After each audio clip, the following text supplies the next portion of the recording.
From the news desk of WLH 570, a special report on crime in our city.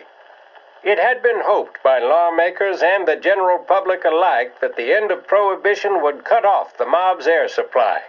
But 2 years since the repeal of the 18th Amendment, it seems to have merely added fuel to the conflagration of crime that engulfs the country. It would appear that removing the conditions that created a new type of virulent gangsterism is not going to remove the problem. The criminal empires that amassed such wealth and power in the last decade and a half are simply too powerful, too deep-rooted to simply be swept away. The more established of these organizations are consolidating their power. The competition between them continues to bring violence and bloodshed into the public square.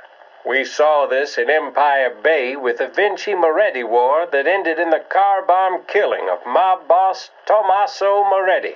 Gangs such as the Vinci family are now, in many cases, highly sophisticated, well-organized international operations.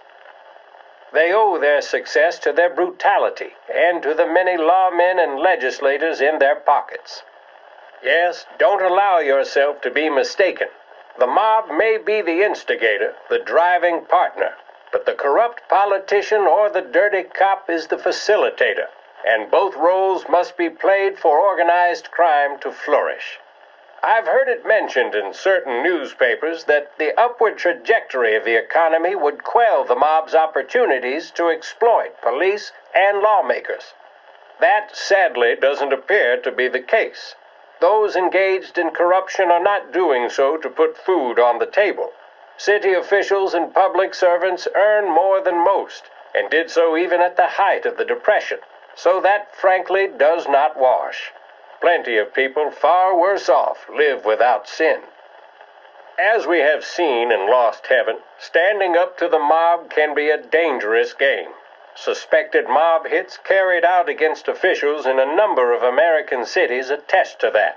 What are our state and federal governments doing to ease public concerns? What can we expect from J. Edgar Hoover and his BOI, now renamed the Federal Bureau of Investigations? Are we truly powerless in the face of such callous disregard for human life? We shall let you know if we ever receive answers to these questions. This concludes our special report.